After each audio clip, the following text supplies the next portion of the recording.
Hola, buenas madrugadas. Ya estamos aquí con todo nuestro cargamento de nuevos temas preparados.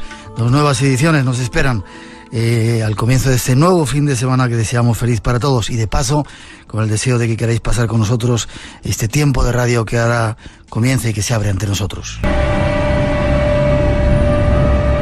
Noche misteriosa la que se nos presenta esta madrugada. Buenas noches, don José Luis. Buenas noches. ¿Cómo estás? Bien hallado, entre buenos amigos. José Luis Tejada, un placer que estés con nosotros. ¿Tú eres oyente nuestro? Sí, por supuesto, desde hace mucho tiempo. Sí, se nota que eres inteligente. Déjame que te presente, porque algo muy raro de alguien que se dedique a esos temas. Técnico en electrónica digital. Sí. Diseñador de parques digitales. De parques solares fotovoltaicos, entre ellos algunos de los más grandes del mundo. Sí. Sí. Investigador luego de estos temas, ¿también eso porque te gusta, o sea, como sí. Hobby, como...? Sí, así es. Hay personas a las que les gusta hacer sudokus o hacer otro tipo de pasatiempos. A mí me gusta encontrar respuestas. Y para mí, lo que comentabas, a veces es un gran problema, cuando se tiene que sentar uno frente a empresas nacionales y multinacionales, y siempre pues está la típica persona que tiene internet cerca y dice, ¿tú eres el que buscas también explicaciones a los fantasmas? Y dices, sí, bueno. Te pillan también por ahí, ¿no? También te pillan por ahí. Menos mal que afortunadamente cada día está más dignificado este campo nuestro, sí. Y empiezan a respetar. Y hay más gente como tú de mucho nivel que está metida en estos asuntos. Hay poca gente ya que investigue como tú, ¿no? Sí, la verdad. Desgraciadamente hay poca gente que tenga ese rigor que tú tienes, ¿no? Desgraciadamente sí, yo creo que lo que comentas es muy importante. Cada vez se dignifica más y yo creo que sobre todo gracias a la labor de divulgadores como vosotros, que podéis acercar el misterio de una forma diferente, ¿no? No exenta de ese morbo que tiene, porque evidentemente a las personas que nos gustan estos temas, pues vamos buscando esa sensación de encontrarnos frente a lo extraño, pero lejos de estridencias que por otro lado pues son realmente lo que nos quita credibilidad. Ajá. ¿Tú por qué te metiste en estos asuntos? ¿Cuál fue tu experiencia que te llevó a meterte en todo ello?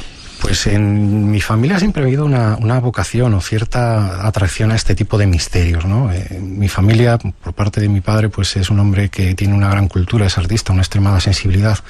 Y luego también por parte de mi tío Manuel Martín García Portillo, que en su día fue pionero de Radio Televisión Española, trabajó mucho tiempo en esta casa, y al cual pues yo pude acompañar durante varios años cuando vivía en el domicilio familiar, y conocí en persona al doctor Fernando Jiménez del Oso. ¿Aquí en esta casa? Aquí en esta casa, en Televisión Española, en Prado del Rey.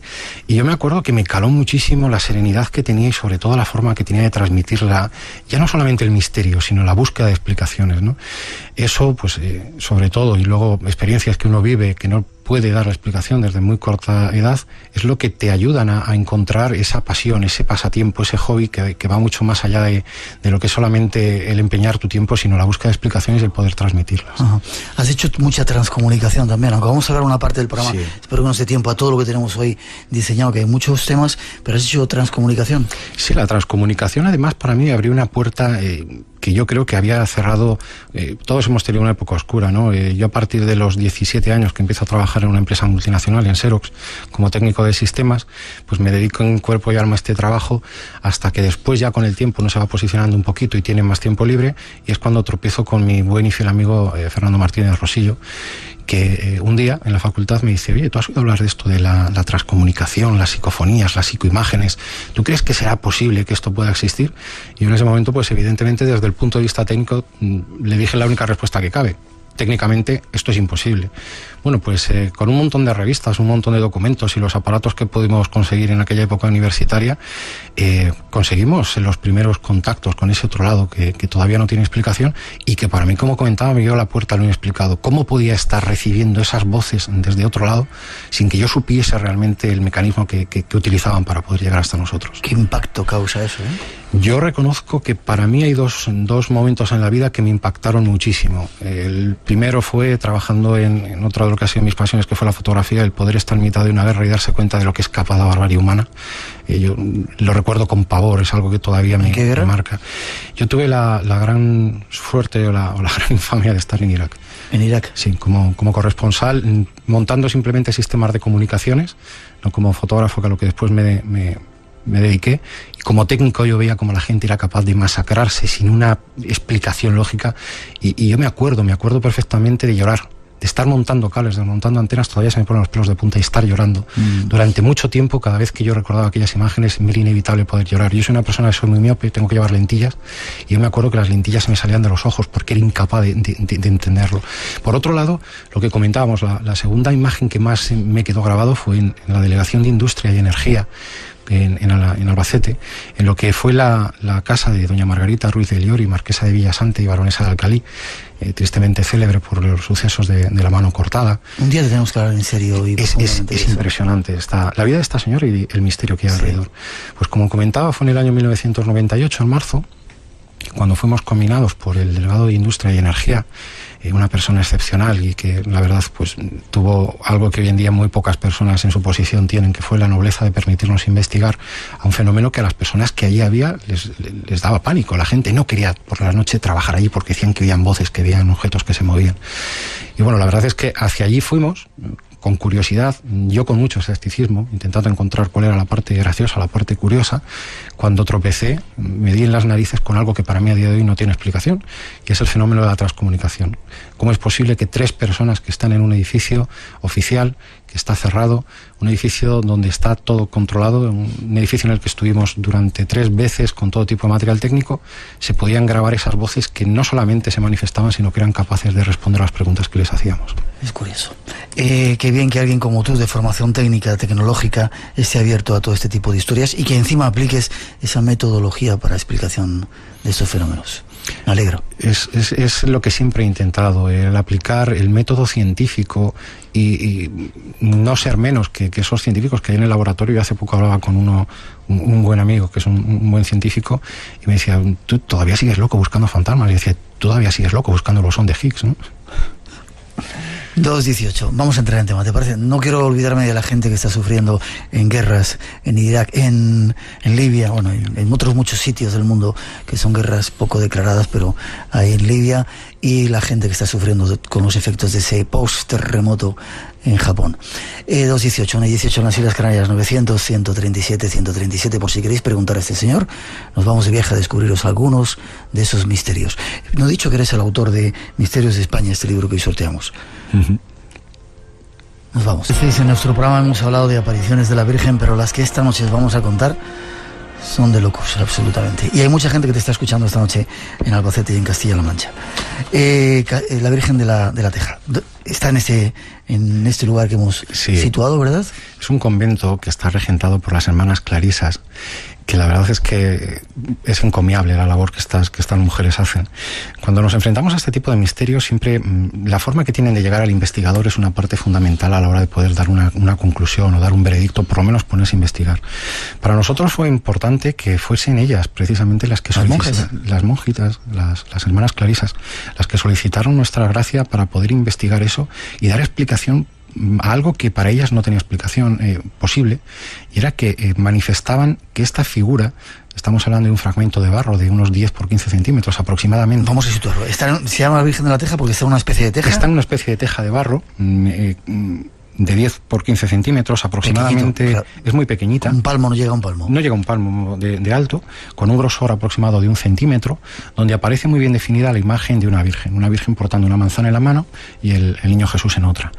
Las hermanas nos comentaban que esta imagen, que está metida en una pequeña vitrina, una pequeña hornacina protegida con un cristal, pues para que la gente que va a venerarla pues no la toque, nos comentaban cómo este cristal se había fragmentado en 3 ocasiones debido a que el volumen parecía que estaba cada vez aumentando.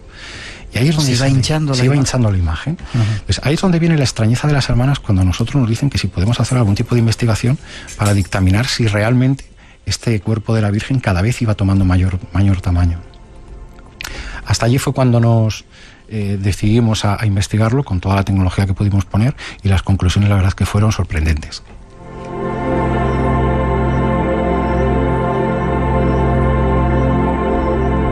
¿Se puede ver? ¿Cualquiera puede visitar ese cualquier persona y puede ver la la puede contemplar, la puede admirar. Además, es digna de verla de cerca, de poder ver la magia que desprende, porque aunque siempre hay que ser científico y hay que tener la mente muy preclara a la hora de investigar un caso, también hay que dejarse impregnar por esa magia que este tipo de objetos tienen, porque cuando se enfrenta uno a algo tan extraño como lo que estamos mencionando aquí esta noche, es inevitable, aparte de escuchar los testimonios de las personas que nos cuentan los dones que han recibido de esa imagen que se venir allí, también esa magia que, como comentaba, impregna el suceso, ¿no?, el lugar. ¿De qué fecha estamos hablando? ¿Cuándo apareció esa Virgen de la Teja? Claro, siempre que se hace una investigación sobre una aparición de este tipo, lo importante es hacer una buena datación histórica. El problema que nos encontramos cuando se trata de este tipo de reliquias religiosas es que siempre tenemos una fecha cero, que es la Guerra Civil Española. Por desgracia, pues la mayoría de los archivos conventuales se pierden y todo lo que nos quedan pues son las tradiciones que nos cuentan las personas, en este caso pues las hermanas que llevan más tiempo allí. Ya nos comentan que, bueno, aproximadamente en el 1920-1918 aparece la hermana Rosalía, que, bueno, en su celda tenía un pequeño cántaro donde tenía agua y que lo tapaba con este fragmento de barro, del cual ellas aseguran que, según la tradición que les ha quedado oral, no tenía ningún tipo de relieve. Poco a poco se fue manifestando esta Virgen y la hermana Rosalía pues se lo comentó a la Madre Superiora, le comentó que había aparecido la imagen de una Virgen. Bueno, pues al principio a la señora no la debieron tomar muy en serio, hasta que realmente se obró el primer milagro.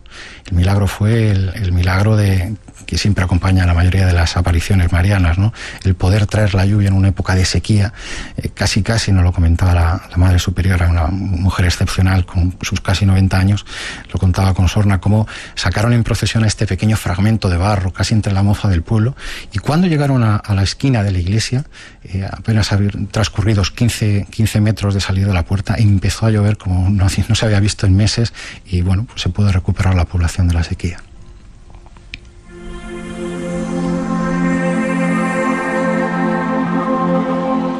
Ahí empieza un poco la historia, digamos, milagrera, ¿no? Pero hay muchos más fenómenos extraños en torno a este.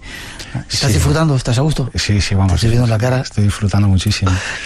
¿Hay algo que tiene que ver con un líquido rojo, sangre o algo que sale de esa...? Sí, cuando nosotros estuvimos ya analizando en serio, in situ, porque nos permitieron extraer de esa urna, en ese pequeño relicario en el cual estaba todavía ataviada, llevaba 25 años sin extraerse, solamente se había cambiado ese cristal que varias veces se había fracturado. Cuando las hermanas extrajeron con toda la delicadeza de sus manos esa muestra de divinidad en la tierra, según ellas nos lo comentaban, y lo pusimos encima de la mesa de laboratorio que allí estuvimos preparando, vimos lo que nos comentaban, y es que aparecía en la parte, nos imaginamos como esta teja de barro, como si fuese un sándwich, ¿no?, que está hecho como por capas. En algunos de estos estratos aparecía una pigmentación roja muy extraña, una pigmentación que parecía exudarse hacia el exterior y de la cual pues estuvimos recogiendo muestras. Aparte de eso, parecía que en la superficie exterior, la superficie del tejo donde aparece la imagen de la Virgen, aparecía como cubierta de una especie de barniz con una distribución poco uniforme, e incluso pigmentación en la zona de los ojos y la boca de esta imagen, de esta Virgen, que las hermanas comentaban, hermanas que estaban allí, que había sido vista por primera vez hacía solamente una decena de años, ¿no? Sí, que va cambiando, se va transformando la imagen. Con estos datos, con estos fragmentos de la terracota que nosotros enviamos a poder analizar, es cuando empiezan a surgir los fenómenos desde el punto de vista científico. A mí siempre me gusta, por un lado, como comentaba antes, dejar en un lado de la mesa lo que son los sentimientos, los testimonios de las personas, y por otro lado lo que son los datos científicos que realmente se pueden constatar y que quedan ahí hechos por laboratorios ajenos a nosotros.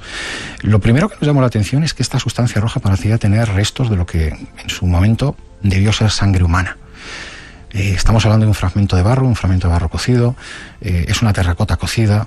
Se supone que tiene un punto de cocción superior a los 2000 grados.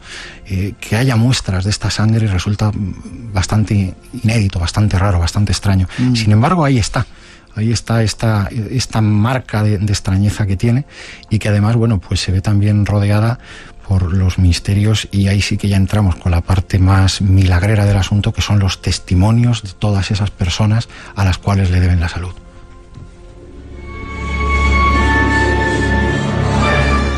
¿Quieres entrar en otros mundos? Espacio en Blanco te acompaña en este impresionante viaje en Radio Nacional con Miguel Blanco.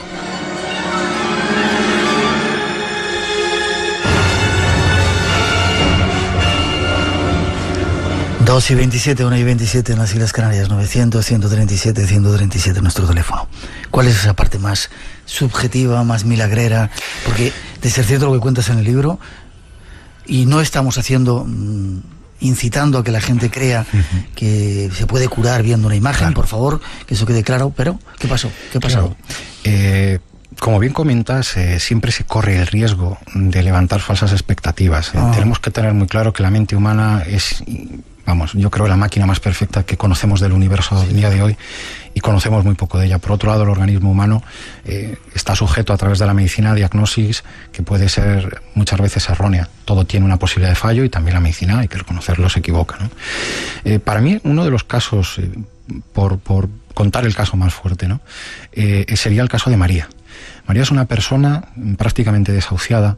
En el libro hay fotografías que para mí son espeluznantes, porque vemos a una persona joven de unos 40 años sin nada de pelo en su rostro, debido a quimioterapia, radioterapia. Ha sufrido, una persona que sufrió un proceso metastásico derivado de un carcinoma en fase 2 y ya está prácticamente desahuciada, cuando, sin ser una persona de extremada fe, se pone en contacto a través de su párroco con estas hermanas clarisas y decide pasar una semana junto a ellas, preparándose para lo que puede ser el peor y el último desenlace de su vida, el fallecimiento. Allí que conoce la imagen de la Virgen de la Teja y se encomienda a ella. Toda la fe que, según su propio testimonio, no había tenido durante su vida, lo tiene en esta semana que pasa allí con las hermanas. ¿Cuál es el asombro cuando ella acude hasta Madrid, a una clínica de reconocido prestigio especializada en este tipo de casos oncológicos, cuando las pruebas que le hacen le demuestran que misteriosamente se está recuperando, que el recuento que tiene de plaquetas en el cuerpo, esa metástasis que se la está comiendo por dentro, está revirtiéndose?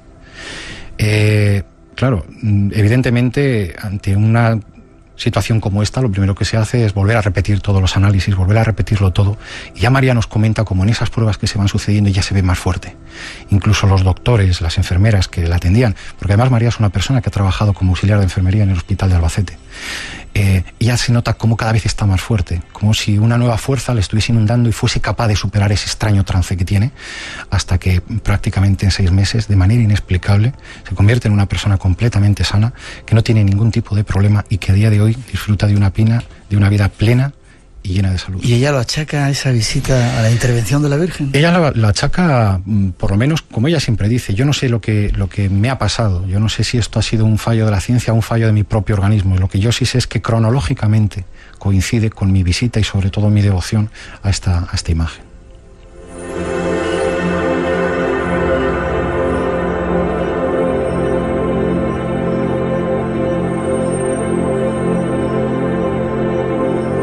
Lo volvemos a situar para si la gente quiere ir a verlo. Dime el lugar. El lugar está en Villarrobledo. Villarrobledo es una de las ciudades más grandes que podemos encontrar en la provincia de Albacete, conocida por sus excelentes vinos, también por cantidad e infinidad de misterios que tiene, y simplemente con que se pregunte por el convento de las hermanas clarisas no tendrá ningún inconveniente, ningún problema para poder encontrarlo. Esa es la primera historia. Hay otra más, que esta es muy rara, muy extraña, ¿no? ¿Cómo la llamas tú, la Virgen de la Botella? La llamamos cariñosamente la Virgen de la Botella, pero la verdad es que es poco explícito para lo que es en sí la Virgen de la Botella de plástico de agua mineral. Una Virgen que aparece en una botella de plástico de agua mineral. Tenemos el testimonio de la persona que encuentra. ¿Cómo se llama? Doña Isabel Cebrián. Isabel Cebrián. Así contaba ella que comienza la historia, esta historia que os vamos a contar.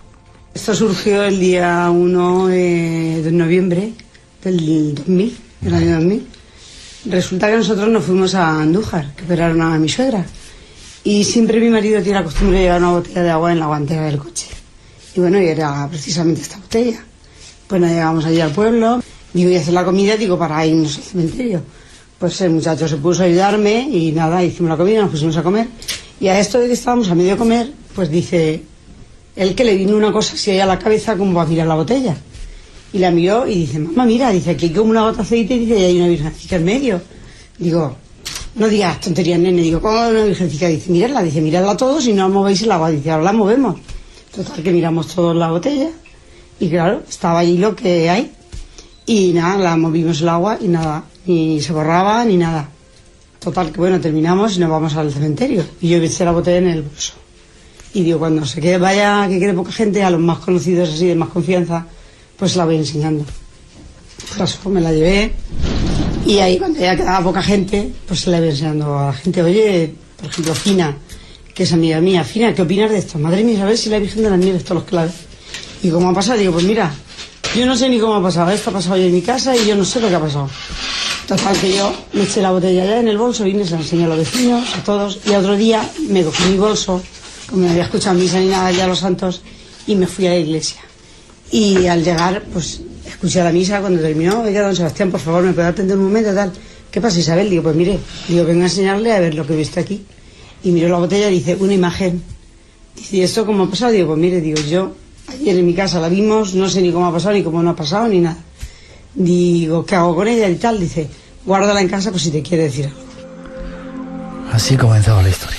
Y es nada. ¿Y cómo te llega? Hemos contado cosas locas en este programa, pero una virgen que aparece en una botella de agua mineral, estoy mirando la que tengo por aquí, no sé que vaya a aparecer alguna también. Pero la cosa es mucho más seria de lo que parece, sobre todo por los estudios, el rigor de los estudios que habéis hecho, ¿verdad? Sí. ¿Cómo te llega a ti la historia? A mí me llega la historia en una cafetería. Yo me acuerdo en víspera del Día de Todos los Santos, que parece que es esa fecha mágica en la cual toda España se confabula para aportarnos nuevos misterios a las personas que gustamos de descubrirlos y de darles investigación. En una cafetería yo me acuerdo que estaba allí tomando mi café en Albacete, que en noviembre hace un frío que te mueres, y se acerca el camarero y me dice, oye, ¿te has enterado que apareció una virgen en una botella? Y no sabes si está embotellada dentro, si está afuera. Y bueno, la verdad es que fue una auténtica sensación ese mes de noviembre, porque bueno, se juntó el Día de Todos los Santos. Alguien dijo también que la Virgen había dicho cuál era el número de lotería que iba a tocar en Navidades. ¿Sí? Ya, bueno, te puedes imaginar lo que eso supone. Y hasta allí pues nos acercamos las personas, Fernando Martínez Rosillo, José Martínez y yo, mis inseparables compañeros de investigaciones, para poder ver este objeto y poder tocarlo y analizarlo. En Chinchilla de Monteragón. Chinchilla de Monteragón, es una población que está a 15 kilómetros de Albacete, preciosa, medieval. ¿No está 3D? Depende por dónde vayas. Ahora ya con la autovía que la han desviado, Vale. está un poquito más cerca porque hay curva. Pero es, desde luego, cuando uno se encuentra con esa imagen, en esa botella, estamos hablando de una botella... ¿Fuiste a la casa de la familia y te dejaron sin problema? Sí, bueno, además la anécdota es buenísima porque cuando nosotros nos acercamos hacia allá, siempre la primera toma de contacto, lo único que llevamos es una libreta en la mano porque el equipamiento que solemos llevar después asusta. Cuando la gente empieza a ver sacar trípodes y las flying case de metal y llenas de cables, la gente se echa para atrás. Entonces, cuando acudimos esa primera vez, la casa la encontramos muy rápido porque había una cola en el exterior que daba la vuelta a la manzana. ¿Sí? Había matrículas entonces cuando las matrículas indicaban la provincia, provincias que llegaban, Jaén, Cádiz, Sevilla, Murcia, Valencia, estaban allí haciendo cola en medios de comunicación, Televisión Española, Antena 3, había un montón de gente, incluso freelance, que esos son los que llevan siempre las cámaras más hechas polvo, tiras por el suelo, ¿no?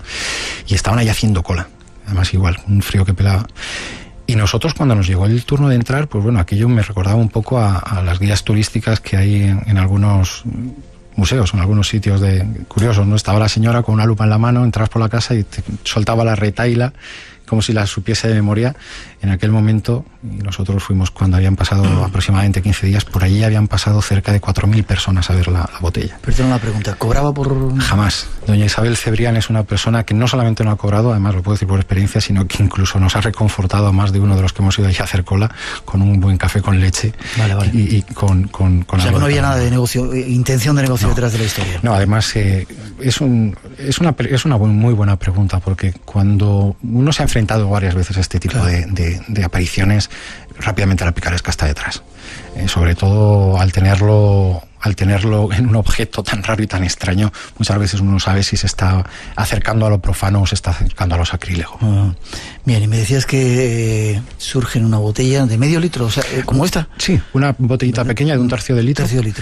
Y aparece en la parte superior, justo donde se estrecha el cuello de la botella, aparece un óvalo aproximadamente de unos 3 centímetros por casi 2 de ancho, en el interior del cual aparece muy bien definida lo que podría ser la imagen de una virgen. Pero la cosa no solamente queda ahí, como bien nos comentaba doña Isabel Cebrián, sino que esa virgen se parece muchísimo a la que se venera en esta población, la vocación de la Virgen de las Nieves. Desde luego el suceso es muy curioso. Cuando nosotros ya en la segunda visita empezamos a hacer investigaciones, empezamos a utilizar un robosímetro, empezamos a utilizar pues un escáner de alta resolución, para objetos y para volúmenes en 3 dimensiones, y vemos que esa imagen no sobresale de la botella, ni por delante ni por detrás, por el interior, sino que parece que está inmersa en esas 0,2 de milímetro que compone esta capita, la capa del cuello de la botella, es cuando empezamos a darnos cuenta de que eso puede ser raro. Evidentemente lo primero que hacemos es ponernos en contacto con la fábrica del envase, la fábrica embotelladora, nos pone en contacto con la fábrica envasadora, la fabricante de recipientes, y nosotros, bueno, pues manifestando nuestra curiosidad, nos enseñan todos los dispositivos electro-ópticos que ellos tienen, pues para evitar que una botella con una tara semejante pueda llegar al mercado. O sea, yo ahora mismo recuerdo la imagen de verme en una pila grandísima de PVC triturado donde estaban todos los productos de desecho, buscando alguna anomalía que similarmente se pudiese parecer lo más mínimo a esta malformación. Antes de salir de la fábrica de envasado, controlan las botellas para que no tenga ningún tipo de fallo, ¿no? El plástico. Eso es, justo antes de meter el agua en el recipiente y luego posteriormente cuando se introduce el agua. Entonces, eso ya nos indicó que realmente eso era extraño. O sea, nunca se puede descartar la posibilidad de que realmente se dé una malformación física del propio recipiente. Pero ¿cuál es nuestra sorpresa cuando utilizamos, además casi de manera, no voy a decir anecdótica, pero por mera casualidad, cuando hacemos una serie de fotografías con la cámara térmica y nos damos cuenta de que esa imagen de la Virgen tiene una temperatura que es en mucho superior a la del resto del recipiente? ¿Sí? Eso es. Ahí es cuando empezamos... Déjame te preguntar, la imagen se ve... Tengo yo aquí fotografías y bueno, se ve bastante claramente, pero para nuestros oyentes, no hay que echarle imaginación. No. ¿Te das cuenta? O sea, se ve perfectamente. Hay en la página web misteriosdeespaña.com, www.misteriosdeespaña.com, hay una imagen donde se puede ver bastante bien. Ajá. Además, si mal no recuerdo, es una de las imágenes térmicas de la que estamos hablando, y la imagen se ve a primera vista. O sea, no podemos hablar de un caso de pareidolia, en la cual pues te pones a mirar las nubes y parece que esas... En este caso, todas las personas que la han visto reconocen claramente una virgen, porque se ve con su manto, se ve con su corona por encima, con esa media luna que tiene en los pies, y no deja ningún tipo de lugar a dudas. Además está enmarcada en ese óvalo que comentábamos, ¿no? Yeah. Entonces, doña Isabel manifestó que siempre aparecía como una especie de nubecilla, como de vaho, solamente en esa zona, ¿no? La botella era constantemente, y sigue siendo constantemente, rellenada de agua, de agua que... ¿Ah, sí? Sí, por las personas que van a visitarla, muchas de ellas lo que piden es llevarse un poquito de agua, como si tuviese algún tipo de función milagrosa o milagrera, ¿no? Doña Isabel, que es una persona que abre sus puertas a cualquier persona que vaya, no tiene inconveniente en recibir a nadie, cualquier persona que con respeto vaya hacia allá, pues muchas veces nos lo ha comentado, que las personas llevan sus pequeños frasquitos para que se eche este agua, que a día de hoy desconocemos si ha obrado algún tipo de milagro, pero que muchas veces, pues como fetiche, muchas personas se lo llevan. Y nos comentaba eso, que aparecía siempre en esa zona esa marca de vapor. Ahí se quedó la investigación, hasta que hace 3 semanas retomamos otra vez, como solemos hacer cuando pasa cierto tiempo, el caso, para ver si sigue manifestándose igual. Hemos hecho todo tipo de análisis, ahora estamos pendientes de hacer una serie de radiografías axiales, ¿no? Utilizar un sistema de rayos X para poder ver y poder medir, intentar encontrar explicaciones por qué se ha formado en esas 0,2 de milímetro una imagen, y volvemos a hacer en esta ocasión nuevas termografías, nuevas fotografías. Una termografía es una fotografía en la cual, dependiendo del calor del objeto, el calor que desprende el objeto, pues adquiere una tonalidad, ¿no? Hemos descubierto algo que es muy curioso, y es que la reacción que tiene esta imagen que aparece en la botella, y hablo solamente de la parte de la imagen, no de la botella, tiene un diferente comportamiento frente a diferentes radiaciones. Me explico. Si, por ejemplo, la temperatura ambiente en la que estamos inmersos es de 20 grados y la iluminación que tenemos es la iluminación ambiente, normalmente esta imagen siempre suele estar entre 5 y 7 grados por encima de esta temperatura. Por encima. Lo curioso es que cuando se ilumina, cuando se irradia esta botella con una radiación infrarroja, la diferencia de temperatura se triplica. Ya no estamos hablando de una diferencia de temperatura entre 5 y 7 grados, sino que la temperatura puede llegar a ser entre 10 y 15, que es una temperatura muy grande. Estamos hablando de una temperatura ambiente de 20 grados y estamos hablando de una temperatura en la Virgen de 35 grados.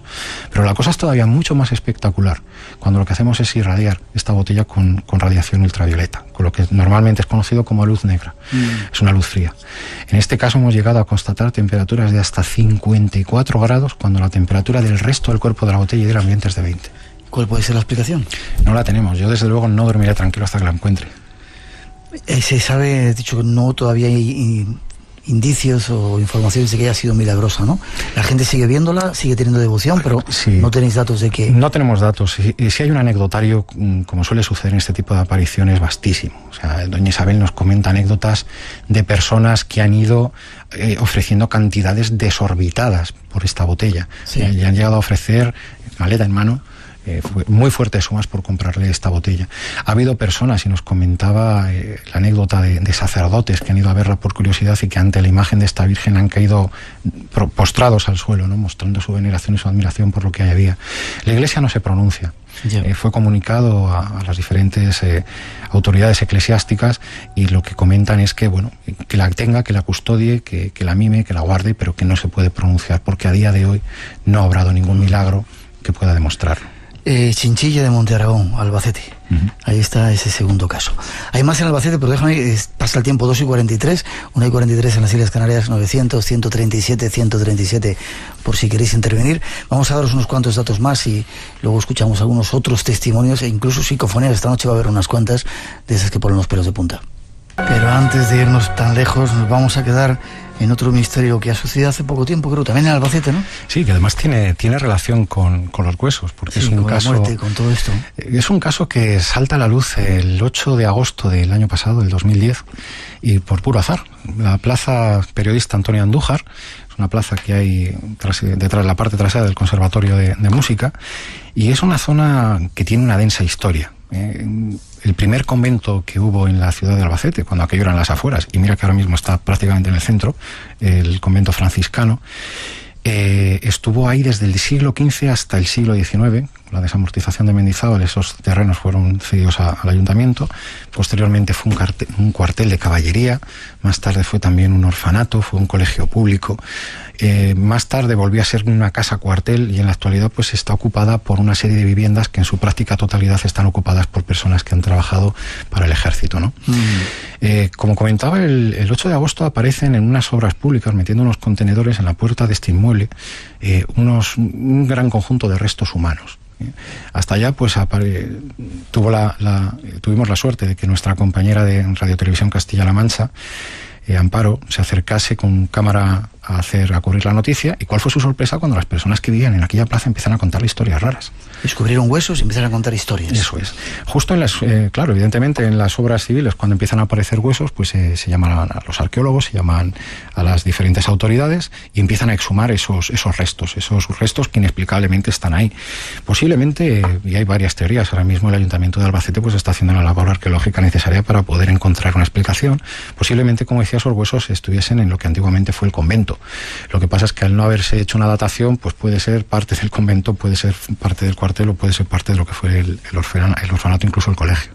Pero lo curioso es que las personas que habitan en aquella plaza, sobre todo en este inmueble, en el número 16, empezaron a contar que, bueno, tal vez eso podría dar explicación a los extraños sucesos que allí estaban sucediendo desde hacía más de 25 años.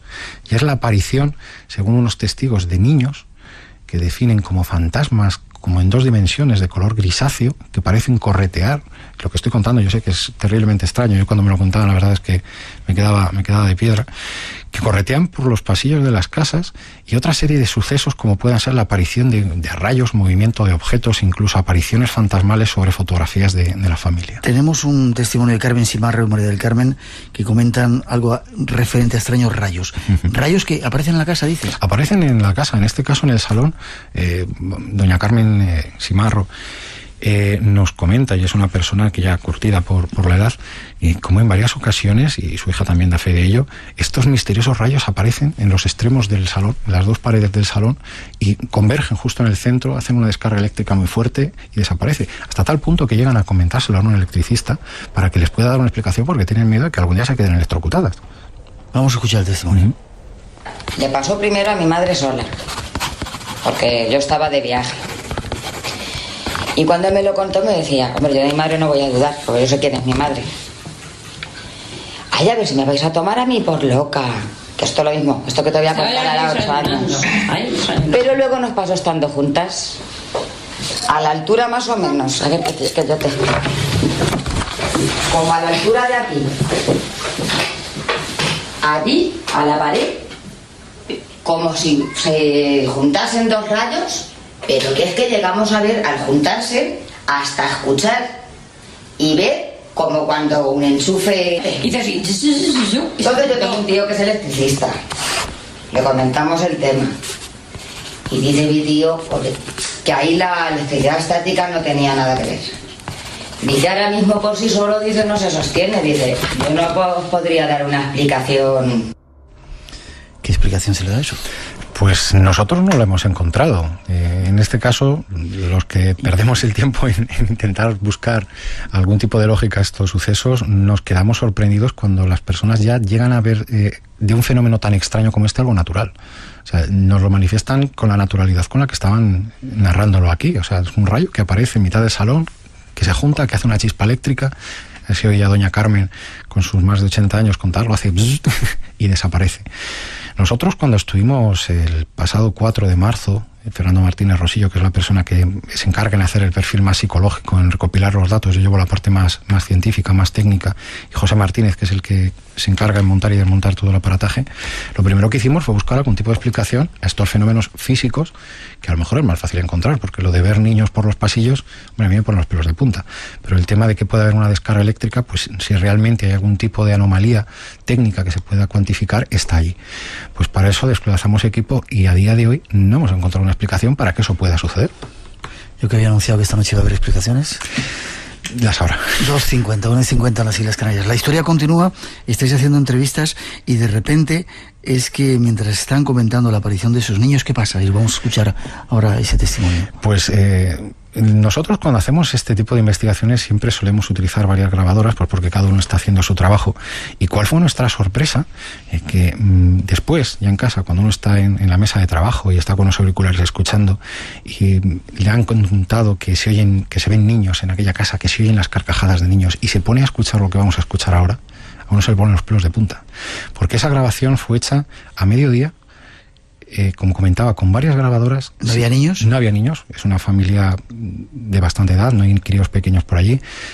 Por el entorno donde nosotros estábamos, en ningún momento se escuchó, además solamente es en esa parte de la grabación donde se escuchan esos niños. Y lo más sorprendente de todo es que instantes antes, en la conversación que estábamos teniendo, en un momento determinado, María del Carmen nos interrumpió porque empezó a ladrar el perro y nos dijo, mira, normalmente los animales en esta casa suelen tener un comportamiento muy extraño y siempre suelen ladrar cuando algo va a suceder. Entonces, en ese momento nosotros no escuchamos nada, pero sí pudimos apreciar a posteriori, como vamos a hacer ahora, esas voces de niños que parece que están dando vueltas por allí, que nosotros evidentemente ni escuchamos ni pudimos ver. Vamos a escucharlo detrás de la conversación que está teniendo en primer plano. Ya veréis si agudizáis el oído como escucháis esas voces de niños. La habitación que acabas de ver, que es la mía, Elay no puede dormir. Lo operaron. Lo vamos a volver a repetir. A mí se me ha pasado. Está sido tan rápido que se me ha pasado. Sí. Vamos a volver a repetirlo. Está hablando. La que acabas de ver, que es la mía, Elay no puede dormir. Lo operaron. Qué curioso, ¿verdad? A uno se le ponen los pelos de punta. Yo de vez en cuando este tipo de cosas son las que me ayudan a seguir intentando buscar explicaciones. Yo me acuerdo cuando... Déjame, vamos a volver a escucharlo, por si nuestros oyentes no lo han captado, son solo 6 segundos. Sí, sí. Vamos a volver a escucharlo. Veréis cómo es, como si fuera el ambiente de un patio de un colegio, sí, ¿verdad? Efectivamente. Vamos a escucharlo.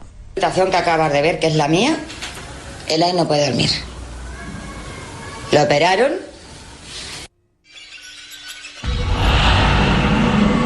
Te invitamos a entrar en un mundo único. Espacio en blanco. Mucho más de lo que puedas imaginar.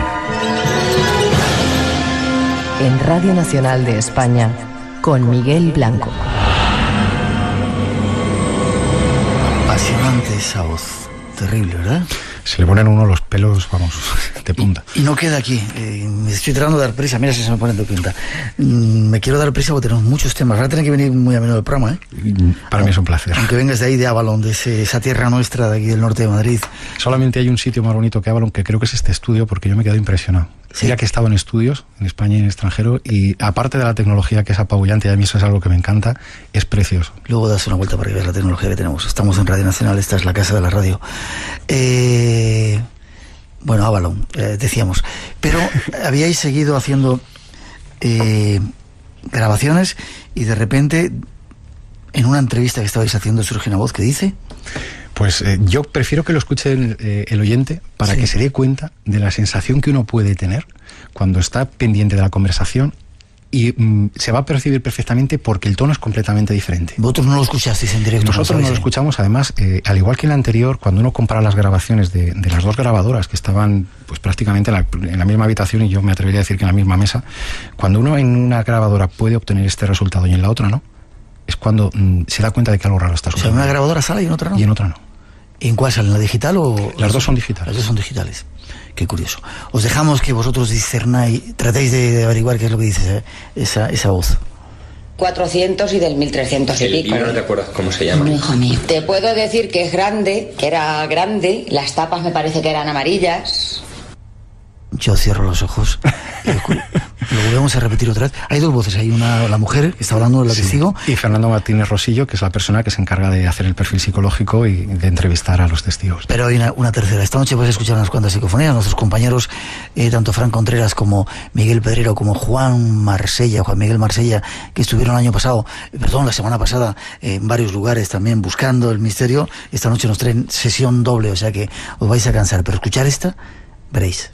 400 y del 1300 y pico. ¿El libro no te acuerdas cómo se llama? No, hijo mío. Te puedo decir que es grande, que era grande, las tapas me parece que eran amarillas. No, hijo mío, dice. No, hijo mío. Qué claro, además, ¿no? Sí, no había nadie, es decir, aquí. No. Además, las personas que estábamos ahí en ese momento eran Fernando Martínez Rosillo, que es la persona que abre la conversación, yo, que en ese momento pues estaba tomando notas, y la madre, doña Carmen Simarro, que es una persona que tiene la voz mucho más curtida y que es una persona que se le nota enseguida por el tipo de acento. Además, si nos damos cuenta, está solapado. Se solapa esta voz que dice, no, hijo mío, con la voz de Mari Carmen, que está en ese momento explicando. ¿Estará tratando de daros una respuesta a lo que estáis hablando? ¿Has analizado ese punto? Ojalá. Yo todavía soy muy escéptico con el tema de la psicofonía. Para mí es un fenómeno que está ahí y que ojalá algún día podamos saber de dónde viene y qué tipo de información nos transmite. Para mí su simple presencia ya merece la pena estudiarse. Yo, como comentaba, a colofón de lo que decíamos al principio del programa, yo empecé mi singladura como investigador de lo paranormal gracias a las psicofonías, ¿no? Y en aquel caso, en Albacete, en la Delegación de Industria y Energía, que eso es un tema que podríamos tratar algún día, porque eso sí que es impactante. En Albacete han ocurrido un montón de cosas misteriosas, ¿eh? Pero es que en las psicofonías de Albacete es lo que yo no he vuelto a vivir en carne, y es que te contesten. Porque obtener frases inconexas, como en este caso, pero obtener la comunicación que se llegó a obtener allí, sobre todo la primera noche, eso fue algo que nos pone, yo ya digo que para mí ha sido un momento que hubo un antes y un después. En las dos visitas posteriores que hubo, en las cuales estuvo Lorenzo Fernández Bueno y Iker Jiménez en su día, redactores adjuntos de la revista Enigmas, estuvieron como testigos allí. Ellos también pudieron ser testigos de las grabaciones, y aquello era impresionante. Vamos a volver a escuchar esa voz, que se nos va el tiempo, para que veáis, no, hijo mío, lo clara que es esa voz de mujer y cómo se percibe. 400 y del 1300 y pico. ¿El libro no te acuerdas cómo se llama? No, hijo mío. Te puedo decir que es grande, que era grande, las tapas me parece que eran amarillas. Se escucha bien, Paco, ¿verdad? Paco Bermúdez, nuestro técnico, se escucha muy claro, de las psicofonías más claras que yo escucho. Hombre, nosotros cuando escuchamos las psicofonías, sobre todo cuando las analizamos, cuando uno se pone a analizarlas a través del espectro en frecuencia y en amplitud, se nota enseguida. Se nota enseguida cuando es algo anormal, porque en este caso podemos ver perfectamente que la modulación típica que tiene cada uno de los sujetos no encaja en absoluto con esto. Es más, como nosotros grabamos siempre con grabadora digital en estéreo, lo que podemos hacer es una simulación basándonos en el ancho de banda que tiene la voz de esta persona para ubicarla físicamente en el espacio en el que estaba. Entonces, esta voz se supone que se grabó justo detrás de donde estábamos todos nosotros, a nuestra espalda. Curioso. Nos queda un minuto y vamos a entrar en el tema de los huesos, pero lo vamos a intentar hacer en la segunda hora. ¿Qué conclusión has sacado de ese levantamiento de huesos que se ha hecho en esa plaza ahí en Albacete, de esos curiosos fenómenos que viven los vecinos? 30 segundos te doy, si puedes. La conclusión que tenemos ahora mismo es que hay que analizar, que hay que seguir analizando. Nosotros el 4 de marzo desplazamos hasta allí todo el material que tenemos, llevamos sobre todo lo que es el sistema de adquisición automática de datos para tomar todo tipo de rango de temperaturas, medidas, presión atmosférica, campo eléctrico. Para que los oyentes se hagan una idea, son 2 millones de datos lo que se pudieron recopilar en 2 horas de trabajo. 2 millones, ¿eh? 2 millones de datos. Estamos hablando de 2 millones de datos de parámetros físicos. Y hay que seguir analizándolo, porque desde luego los testimonios que tenemos son de varias viviendas y varios testigos. Algo raro está pasando allí. Lo que no sabemos es qué puede ser.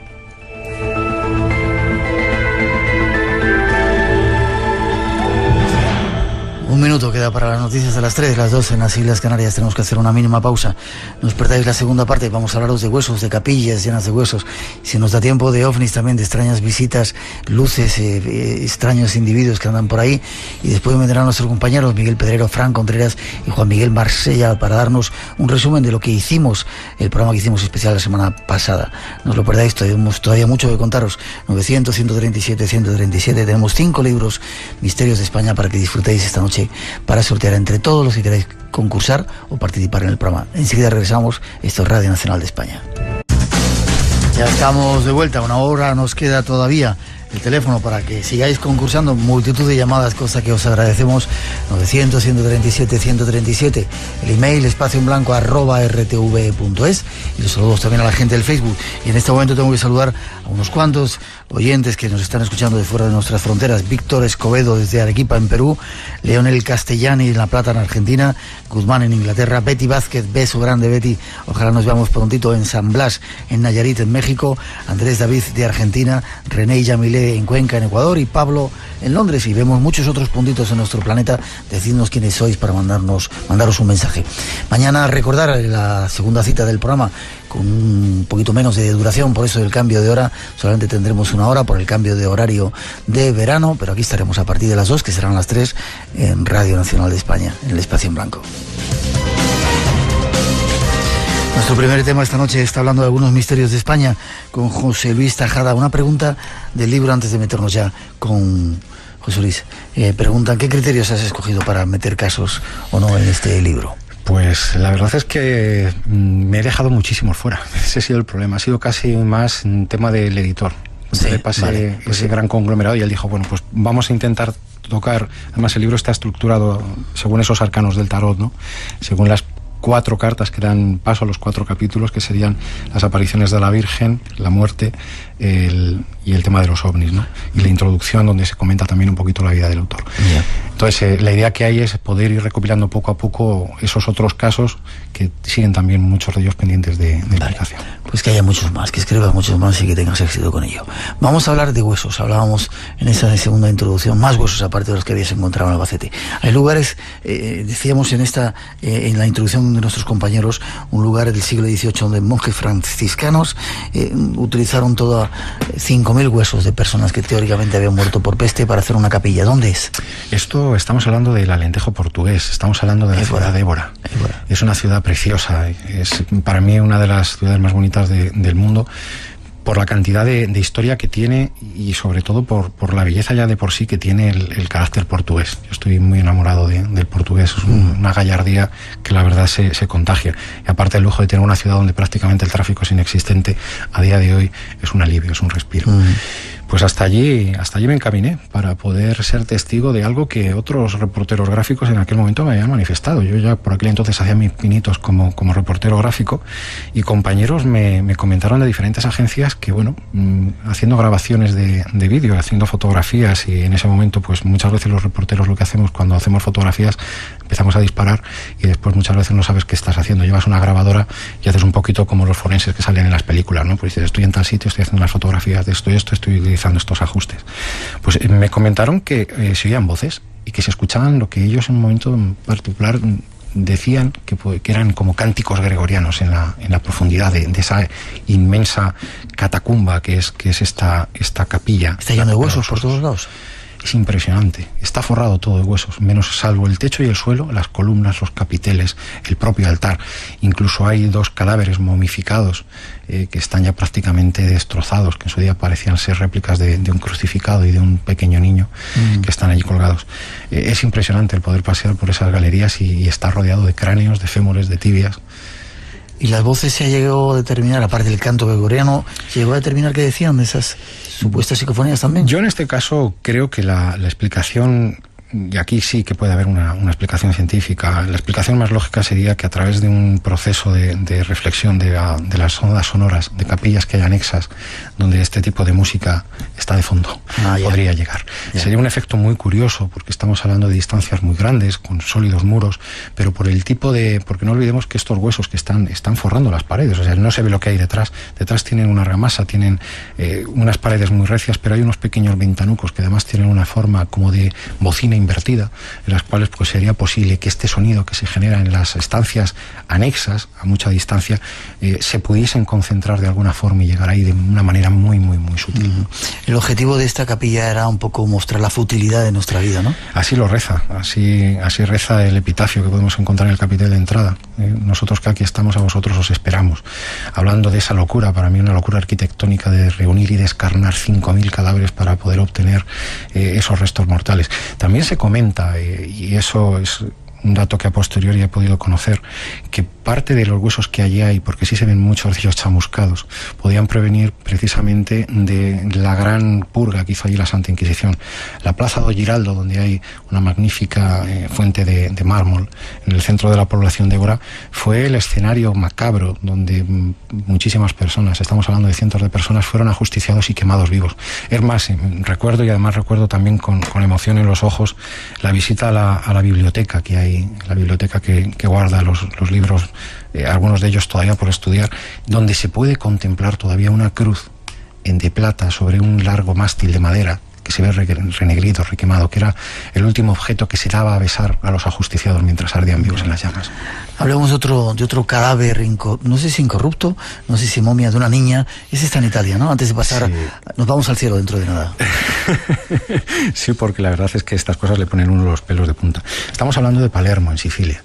Estamos hablando lo que se ha dado en denominar la Bella Durmiente de las Catacumbas. Quizás sea la imagen de una momia, no sé si se llama momia o... Sí, es un cuerpo incorrupto, y según la medicina podría ser una momia. Estamos hablando del cuerpo más impresionante que yo creo que hay por ahí. Yo cuando uno lo ve, le llama muchísimo la atención el sarcófago en el cual está puesto, que tiene un cristal por encima. Estamos hablando de una niña de unos 6 años de edad, que está perfectamente conservada, y cuando uno ve el cuerpecito dentro, lo primero que le llama la atención es cómo puede estar tan bien conservado, incluso por encima del propio ataúd que la contiene, ¿no? Parece que se vaya a levantar y que vaya a abrir los ojos. Es impresionante. ¿De qué fecha se calcula que pues estamos hablando de 1920. Además estamos hablando de un proceso de embalsamamiento, de momificación, que el artífice, el doctor Salaria, si mal no me equivoco, se llevó a la tumba. La historia es muy tétrica. Rosalía Lombardo, hija única, fallece de una pulmonía y su padre es incapaz de superar esta pérdida. Se pone en contacto con este doctor y le pide que por favor conserve ese cuerpo para que lo pueda contemplar muerto, ya que no ha sido capaz de poder verlo crecer en vida. Y ahí está. Lo más curioso de todo ello es que este doctor Salaria murió de un infarto fulminante y se llevó a la tumba el secreto de esa momificación. Hace muy poco, la Universidad de Milán, si mal no recuerdo, a través de la Fundación de National Geographic, hicieron investigaciones para poder determinar el proceso de embalsamamiento que hoy por hoy, incluso por encima del cadáver de Eva Duarte de Perón, que como todos sabemos es una de las momias míticas que da vueltas por medio mundo, todavía no se ha superado en calidad. Yeah. Palermo, Italia.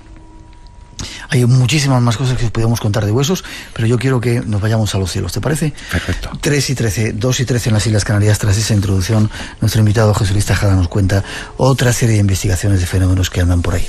Estoy buscando aquí entre los datos de tu libro el Tiete volador en Sisante. Sisante también es una población, te has centrado, gran parte de algunas de las investigaciones son en la zona de Castilla-La Mancha, zona de Albacete, ¿no? Sí, la verdad es que cuando el editor me pasó la recopilación de datos, fue lo primero que le dije. Digo, nos hemos centrado demasiado en esta zona, porque prácticamente tengo casos investigados, he tenido la gran fortuna de vivir en muchísimos sitios, desde el maravilloso Vigo, que estoy enamorado de él, hasta toda la zona de Levante, ¿no? También hemos hecho investigaciones en Córdoba, en Granada, en Cáceres, en la casa museo en la que estuvisteis vosotros. Tuvimos el privilegio de estar en el año 2006 junto a Chicho Ibáñez Serrador. Yo creo que prácticamente por pura casualidad los casos se ciñen en una zona bastante determinada de la geografía. También posiblemente porque ha sido el ámbito en el cual, como comentaba antes, estos primeros casos que empecé a investigar gracias a mi gran amistad con Fernando Martínez Rosillo y José Martínez, pues nos propiciaron el perder nuestro tiempo allí buscando explicaciones. Vale, Sisante, entonces un pueblo también de Albacete. Sisante está en Cuenca. Perdón, Cuenca, sí. Es el penúltimo pueblo. Sí, muy cerca también de la provincia, pero está en Cuenca. Sí, está en en la autovía, en la A3, yendo hacia Alicante desde Madrid. Ajá. Además es un pueblo que es fácilmente reconocible porque hay un campo eólico por el cual se pasa, se llama La Muela, igual que el de Zaragoza, y justo el pueblecito que queda a mano izquierda pues es la población de Sisante. Pues para mí es un caso que, sin ser un apasionado del fenómeno OVNI, porque tengo que reconocer que tampoco es, no por falta de interés, sino porque como no, ahí sí que no se puede encontrar una explicación en la mayoría de los casos. Otra cosa es la exobiología o la astronomía, pero en el caso de los ovnis es más difícil. El caso de Sisante a mí me llamó muchísimo la atención porque me recordaba esos casos míticos de la década de los 70, de la década de los 80, que personajes como Juan José Benítez se encargaron de dejar constancia de su existencia, ¿no?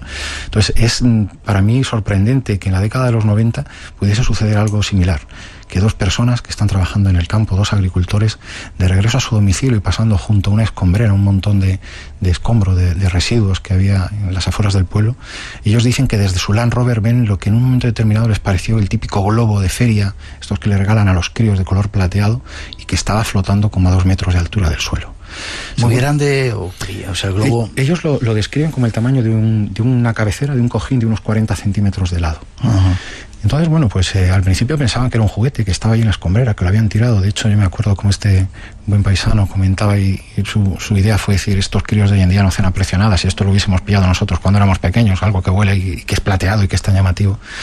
Y según los metros iban acortando la distancia, porque estaba justo al lado del camino por el cual ellos tenían que pasar, empezaron a ver que ahí había algo que no cuadraba.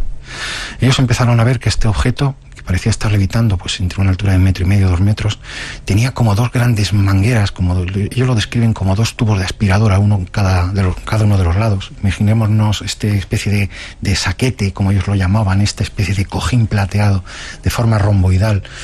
En 2 de los extremos aparecían lo que eran como 2 brazos que rebuscaban por el suelo algo. Ellos lo describen como cuando una manguera de presión, de las que se utilizan en el transporte o las que utilizamos para hinchar las ruedas de los coches, le das presión y empieza a moverse, a serpentear muy rápido.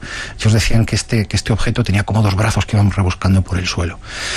Los 2 hermanos, uno de ellos ya ha fallecido, el hombre, comentaba que las opiniones en ese momento eran encontradas. Por un lado estaba la curiosidad de uno y por el otro lado el que estaba conduciendo decía que lo mejor era irse ahí porque eso no cuadraba.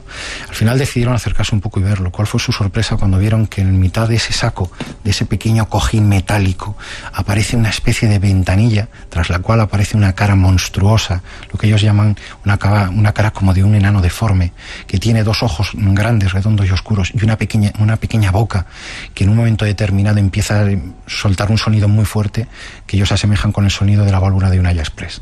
En ese momento, este ser parece que es consciente de la presencia de estos 2 testigos, empieza a emitir este sonido y estas 2 personas salen a la fuga en su vehículo.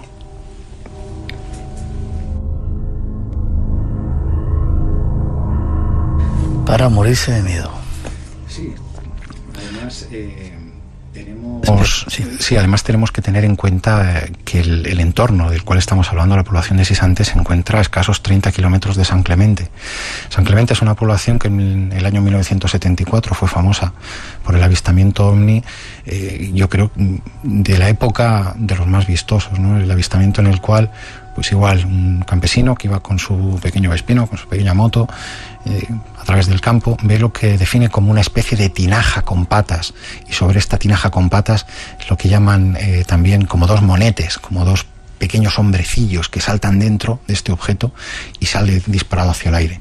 Este señor va corriendo hasta el cuartel de la Guardia Civil, les cuenta lo que ha sucedido y hasta allí pues las autoridades se acercan y pueden obtener no solamente muestras de la zona calcinada que quedó en el suelo, sino también muestras de lo que son las huellas que dejaron, que permitieron calcular el peso de este presunto bólido en varias toneladas. Estamos hablando de 30 kilómetros de separación y de más de 20 años. Y en el caso que nos contabas de Sisante, ese extraño objeto desapareció, no le dieron porque se escaparon presas de pánico. Según comentan, la última visión que tuvieron fue que este objeto se elevó hacia las alturas, desapareció hacia las alturas como si estuviese conectado por un resorte. Ellos dicen que en ningún momento vieron ningún tipo de cable, tampoco vieron ningún tipo de fuego, de luz, de sonido que les indicase, simplemente este chillido angustioso, como ese objeto desaparecía hacia arriba. Lo más curioso es que cuando llegaron a su domicilio, contaron a la familia lo que habían visto, hicieron un pacto de silencio porque evidentemente todo el mundo les hubiese dicho que estaban locos. A los 2 días deciden acudir con un cuerpo de la autoridad para ver si había algún tipo de indicio de lo que había sucedido. ¿Encontraron algo? Eso es la parte que a mí, como siempre, cuando hablamos del fenómeno ovni, del fenómeno de los contactos, de los encuentros en las diferentes dimensiones, siempre le pone al investigador los pelos de punta, porque siempre hay algo, pero ese algo nunca lo encuentras. Ellos narran cómo había pequeños montones de piezas, este extraño objeto, este tiete, este saquete con brazos que estaba allí, se dedicaba a recopilar, según comentaron, por lo que después encontraron, montones de piezas que parecía extraer de una serie de cacharros como televisores, lavadoras viejas. Entonces, entre todos esos objetos hubo un par de ellos que le llamaron especialmente la atención, porque parecían estar fuera de lugar. Eran dos objetos, pues un poquito mayor que el tamaño de una canica, de color grisáceo, con una serie de partes metálicas, pero lo más curioso de todo es que comentan que una vez que los encontraron se los metieron al bolsillo y los tuvieron que sacar del calor que desprendían. Pero para mí lo que más me llamó la atención es que decían que con el tiempo eso acabó en un cajón, y había veces que emitía un sonido que describían como el sonido que hace el aire al pasar entre la rendija de una puerta. ¿Qué pasó con esas bolitas, con esos objetos? Es lo que comentábamos antes. Siempre tenemos que, y por supuesto, jamás dudar de la buena fe de los testigos, pero sobre todo también quedarnos con los dientes largos, porque yo daría parte de la vida que me quede por poder analizar eso y poder tenerlo en mi mano. Bueno, no nos queda mucho tiempo, nos quedan más casos que una cortina que caía del cielo. ¿Eso dónde ocurrió? Estamos hablando también de una zona bastante próxima. Pozo Amargo, pues es un pueblo que puede estar Pozo Amargo a menos de 10 kilómetros de Sisante, y que también es muy reconocible por todas las personas que acuden a la zona de Levante por esta autovía 3, porque está muy próximo a una zona, una masa forestal tremenda, grandísima, el Pinar de Sandoval, que es una zona que para mí tiene muchísimo encanto. He pasado ahí muchísimo tiempo de mi vida, porque es un pinar de los pocos que yo he conocido alguno, en el cual parece que el tiempo se detiene. Es monstruoso. Yo me acuerdo de que antes, muchísimo antes de que la autovía pasase por allí, nos íbamos con la bicicleta, nos íbamos con los abuelos, porque en ese pinar jamás se veía un pájaro, jamás se veía un animal. De hecho, ¿no? Es una zona, de pequeños lo llamamos la zona muerta, porque es una zona muy rara, muy extraña. Es un bosque muy, muy tupido, muy frondoso.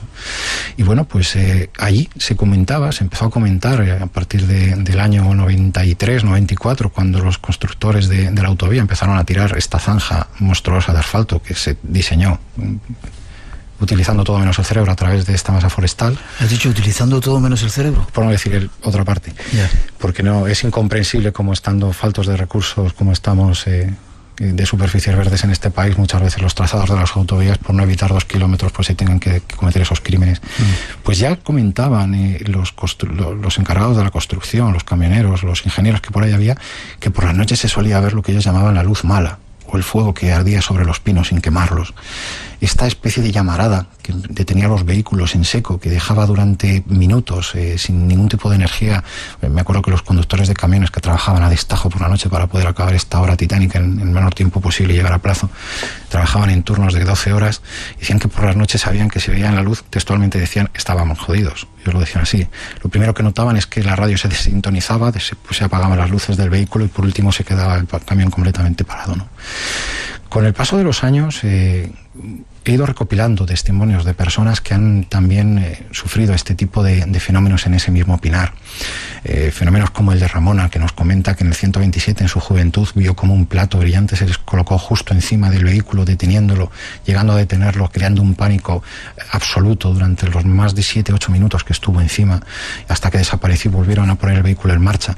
O como, por ejemplo, el testimonio que nos dan dos personas de esta misteriosa nube que parece que cae, es una especie como de catarata, como de cortina, no se sabe bien de sustancia. A mí lo definían como si fuese un borrón, como si en ese momento el espacio se difuminase en una longitud de 2 metros, como si una cortina de agua cayese desde el cielo, a través de la cual se veía lo que había al otro lado de manera muy difusa, y que incluso si se lanzaban objetos a través de ella no se oía cómo caían al otro lado. Ellos hablan de tirar piedras muy grandes, ir al otro lado y ver cómo esas piedras no llegaban, ¿no? Son testimonios que la verdad a uno le ponen los pelos de punta. Y de gente que no está fabulando, que no está teniendo alucinaciones, claro, por lo menos que no quiere protagonismo, ¿no? Siempre, como comentaba antes, yo puedo a día de hoy jactarme de pertenecer a un grupo de investigadores que para mí es excepcional. Y para esto, Fernando Martínez Rosillo es una persona que tiene un sexto sentido. Igual que yo tengo un sexto sentido para la tecnología, él lo tiene para las personas. Es una persona que enseguida capta si puede haber, aunque siempre nunca puedes poner la mano en el fuego, si puede haber algún tipo de fraude, de psicosis, de paranoia, de enfermedad que pueda haber. Estamos hablando de los casos en los cuales no hemos descubierto fraude. Podemos dedicar un programa completo a los casos en los que ha habido fraude, porque hay anécdotas y muy buenas. Quizá algún día lo hagamos. 2 minutos nos quedan. En Ellín también hay un pantano y se ven... Ellín, estamos hablando de una de las zonas más misteriosas de España. Por lo menos, según tengo constancia, es la zona con mayor densidad de sanadores, curanderos y videntes posiblemente de Europa. ¿Ellín? Ellín. Estamos hablando que en una superficie aproximada de 20 kilómetros cuadrados puede haber más de 150 sanadores, curadores y videntes. ¿Sí? Sí, es impresionante. La pedanía de Iso, por ejemplo, yo me acuerdo de cuando estuve trabajando, cuando fui productor. ¿Estás hablando de Ellín, Albacete? Ellín, Albacete. 70 kilómetros de Albacete, más o menos. Está, sí, en la frontera con Murcia. Sí. Hay una pedanía, un pueblecito muy pequeño que se llama Iso, y allí, bueno, yo me acuerdo cuando estuvimos grabando la serie de documental de la Ruta del Misterio, que en un mismo día fuimos capaces de entrevistar a 15 sanadores, curanderos o videntes. O sea, aquello era impresionante.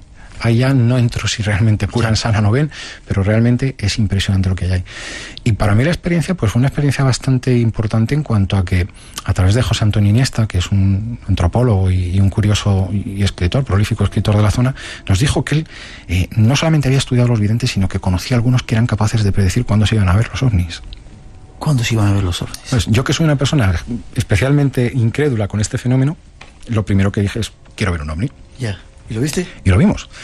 El 12 de septiembre fuimos invitados a una zona en concreto que yo no sabría capaz de determinar, porque la verdad es que dimos muchísimas vueltas para despistarnos, allí a las orillas del pantano del Talave, en el horizonte. Además, la anécdota fue muy buena porque, claro, íbamos Fernando, José y yo, íbamos con las cámaras de vídeo, las cámaras de fotos, los prismáticos, con todo el aparataje, y José Antonio Iniesta, que era la persona que tenía contacto con estos videntes, estaba el hombre apoyado en el coche tomándose su bocadillo a las 2 de la mañana, riéndose de nosotros porque decía que estábamos muy nerviosos, que todavía faltaban 20 minutos para que eso apareciese. Pues efectivamente, a los 20 minutos, sobre el horizonte, por encima de la cumbre de una montaña, pudimos ver como un objeto, pues, del tamaño aproximado de una lenteja. O sea, yo soy aficionado a la astronomía, no tenía nada que ver con Venus ni con Marte. Un objeto de apariencia muy brillante, muy luminosa, subió poco a poco en el horizonte hasta quedar aproximadamente unos 45 grados de nuestra posición, y en un momento determinado desaparece en fracciones de segundo en el firmamento. Lo más curioso de todo esto es que minutos antes de esta aparición, y hasta incluso casi 1 hora y media después, fuimos testigos como diferentes aviones salidos de la base militar de los Llanos circunvalaban aquella zona, dando vueltas, intentando localizar algo que en ese momento no veían. Buenas noches, Juan Miguel Marsella. Buenas noches. Gracias por estar en el programa de nuevo. Todo un placer estar con vosotros aquí en esta magnífica casa de la radio. Y preparados para escuchar algunas de las conclusiones. Miguel Pedrero, buenas noches. Hola, muy buenas. Lo habéis pasado bien, ¿eh? Sí. Gracias por los regalos, esas cositas ricas que habéis traído de Extremadura. Fran Contreras, buenas noches. Buenas noches, Miguel. Buenas noches a toda la familia de Espacio en Blanco. Dar las gracias a la gente que os acogió en Extremadura. Sí. Y bueno, ¿qué pasó? Ha habido mucha gente que preguntaba, después de la semana pasada, ese programa especial que hicimos, que había ocurrido, que si se habían pasado más cosas de lo que habíais contado. Quedasteis por la noche en el... ¿Cuánto tiempo estuviste? Espera, que Juan, después de esa conexión que hicimos, ¿cuánto tiempo estuviste en el Museo Al-Yusuf el sábado? Pues el domingo estuvimos ya aproximadamente hasta las 5:30, a las 6 de la mañana. Sí. Fue la hora que salimos de allí, después de realizar distintos experimentos. Con todos los aparatos y con todo lo que teníamos allí. Qué impresionante la mujer, ¿eh? Isabel. Sí. Qué impresionante. Sí, bueno, y yo creo que los dos, ¿no? Tanto Isabel como Ángel... Los dueños son los que regentan un poco el Museo Al-Yusuf. Sí, son los dueños de Al-Yusuf y viven mucho el lugar, ¿no? Es decir, es algo muy propio de ellos, sobre todo de Ángel, porque la casa es la gran obra de su padre, de José Latorre, que dejó absolutamente todo e invirtió todo su dinero para restaurar esa casona árabe, ¿no? Y ya desde pequeños, él nos lo contaba en el programa, vivieron todo tipo de fenómenos paranormales, ¿no? Incluso su padre decía que en ocasiones no solamente había objetos que cambiaban de sitio, sino que en ocasiones notaba como si alguien lo agarrara por detrás, ¿no? Y el fantasma no tiene nombre, pero sí tiene rostro, porque fueron varias personas a lo largo de los años, incluso algunos visitantes del museo que sintieron la presencia de un fantasma, de un espectro, ¿por qué no decirlo tal como es, ¿no? Una mujer de unos 40 años. Una mujer. Mujer de unos 40 años, de rasgos árabes, que en ocasiones iba acompañado por un niño. Nos comentó el caso de una mujer mexicana, de otro visitante que también describió lo mismo. Y luego durante todos estos años han vivido pues diferentes fenómenos, diferentes sucesos, algunos de ellos muy muy llamativos. Bueno, vamos al día anterior quizá, porque no sé por dónde empezáis el resumen de la investigación. ¿Quizá en el Parador?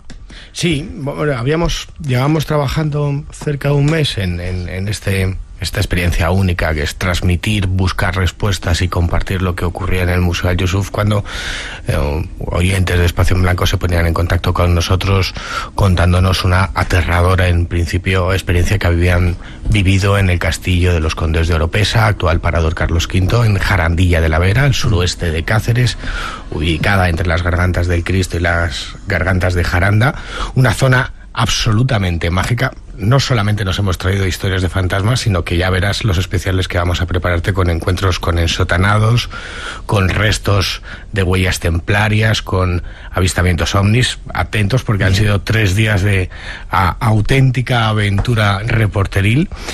Te decía, trabajábamos con estos oyentes de Espacio en Blanco y decidíamos pasar una noche en una habitación. En una habitación y en un salón. La habitación 102 y el salón Carlos V, de los 3 salones que tiene ese castillo erigido en el siglo XV, compuesto por sillería granítica y mampostería, que te traslada a otro tiempo, que te traslada al mundo de Carlos V, que transmite austeridad sin ningún tipo de lujo. Ahí habían ocurrido una serie de fenómenos de psicoquinesis espontánea recurrente, es decir, el movimiento de objetos, poltergeist aparentemente, lanzamiento de pequeñas piedras en ese salón principal donde está la chimenea, movimientos de objetos en esa habitación 102. Bueno, decidíamos pasar una noche allí y la verdad es que la planificábamos quizás un poco a ciegas. No habíamos avisado a nadie del Parador. El trabajo era hablar con la directora, Tana Blázquez, que nos trató de una forma fantástica. Sí que habíamos podido hablar en diferentes ocasiones con la familia protagonista y con los diferentes miembros y intentar ir a un lugar donde ocurren fenómenos, o nos dicen que hay fenómenos extraños, para intentar captarlos, registrarlos. Bueno, la noche se presentó semimovida, ¿no? Por un lado, el trabajo de investigación, de periodismo de investigación, en el que intentas localizar más testimonios de empleados, en el que intentas pedir, entre comillas, explicaciones a los responsables del lugar. Fue todo beneficioso, no tuvimos ningún tipo de veto ni de censura, como ha ocurrido en otros lugares donde se te cierran todas las puertas y nadie quiere hablar. Y luego hubo una parte de experimentación. La parte de experimentación era básica. Llevábamos todo un equipo de instrumental para experimentar. Yo no creo que haya investigación, sino experimentación para intentar captar o registrar de forma instrumental algo que de momento se nos escapa. Y ahí hubo un buen dispositivo puesto por Juan Miguel Marsella. ¿Dónde captabais esas voces? No quiero que me cuentes los aparatos que llevabais, sino a través de un ordenador, a través de grabadoras digitales. En este caso, a través de un estudio de grabación portátil digital, una BR800, una voz de Roland, y desde ahí estuvimos captando, pues en el momento que entró en directo Francisco, pues una serie de grabaciones extrañas. Vale, yo os meto prisa porque tenemos muchos testimonios. Hay una primera que escuchábamos el otro día, ¿no? Que dice una psicofonía, una voz. El otro día lográbamos mandaros en directo diferentes pruebas que habíamos realizado durante el programa. Luego seguimos. Hay que matizar. Estábamos ubicados, teníamos 2 centros de operaciones. Una era la habitación 102, donde hicimos pruebas psicofónicas y teníamos una videocámara instalada grabando todo lo que pasaba. Y otro era el salón Carlos V, donde ahí teníamos una unidad informática y en tiempo real viendo los espectros de las pruebas, y otra videocámara por si realmente pasaba algo. Bueno, parte del resultado pudimos escuchar en directo, pero hemos descubierto cosas muy interesantes. Quiero que escuches este primer tramo. Lo emitíamos la semana pasada, pero después de esta semana, analizando todo el audio, hemos descubierto cosas curiosas. Y esas cosas curiosas son voces que se entremezclan en nuestras conversaciones y que, fiel como es el misterio de la transcomunicación y de las voces sin rostro, supuestamente del más allá, parecen tener una inteligencia e intervenir en la conversación, ¿no? Algo invisible aparece ahí. ¿Y qué dice la voz? La primera es sí, tras una pregunta concreta, es ¿cuántos micrófonos has sacado o hay en esa mesa? Y aparece como un golpe, hemos amplificado un poco la señal para que se escuche bien, sí. Después aparece Juan diciendo el qué, y luego una frase terrible que dice aparece él. Si quieres lo escuchamos. Vamos a escucharlo. ¿Cuántos micrófonos has sacado? ¿Dos, tres, no? ¿El qué? ¿Cuántos micrófonos has sacado? ¿Dos, tres, no? ¿El qué? ¿Cuántos micrófonos has sacado? ¿Dos, tres, no? ¿El qué? Curioso. El sí se escucha claro, pero el aparece él se escucha tremendo. Siguiente psicofonía. A mí me aterra, ¿no? Porque además es interrogante e incluso imperativa. Dice ¿quién eres? ¿Lo grabaste siempre con el mismo material y el mismo sitio, Miguel? Sí, teníamos el mismo material, como decía Fran, estábamos en lugares diferentes e incluso tuvimos la oportunidad de captar algunas psicofonías en directo. Es decir, ¿escuchaste la voz?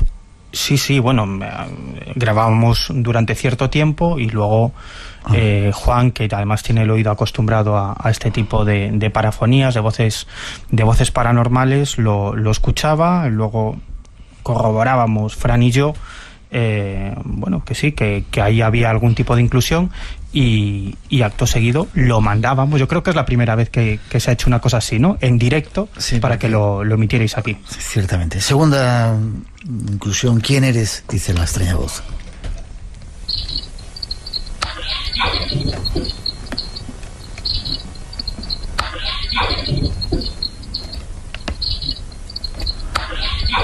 Juan, qué curioso, ¿no? Y ese sonido metálico que se escucha... Sí, la verdad es que tiene ese chasquido típico, ¿no? de muchas de las parafonías que se llegan a escuchar.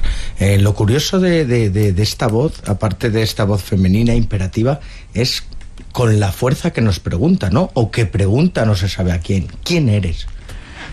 ¿Quién eres? Más datos... Una tercera.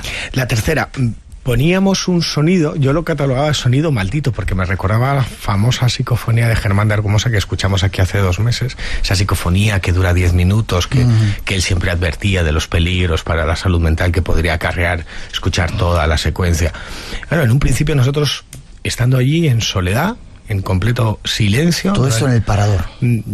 Minutos después de acabar el programa, en ese salón Carlos V, rodeado por grandes espejos, al amparo de esa luna llena que tan cerca estaba aquellos días del planeta Tierra, lográbamos captar un sonido casi diabólico, estridente, y la verdad es que nos ponían los pelos de punta, lo comentábamos 24 horas después. A lo largo de esta semana lo que hemos hecho es ralentizar esa psicofonía y amplificarla. Y lo sobrecogedor, y quizás haya que pedirle ayuda al oyente, saber qué entienden ellos o qué escuchan ellos, es lo que vamos a escuchar. ¿Quieres que te diga lo que entendemos nosotros? Sí, dilo. Porque son datos objetivos. Porque son datos objetivos, toda esa frase. A la vista o a la crítica de todo el mundo. ¿Sí? Yo entiendo porque son datos objetivos de todo el mundo, rápido a las críticas de todo el mundo. Toda esta frase tan larga que dura unos 6 segundos hemos captado en esta grabación. Sea lo que sea, Miguel, no es una psicofonía al uso. A mí me produce una sensación o me indica que podemos estar entre una voz de transcomunicación. Tienen otro tono, tienen otras características, apenas tienen un sentido y son mensajes muy largos y muy concretos. Pero lo escuchamos. Vamos a escucharlo. Objetivos rápido de las críticas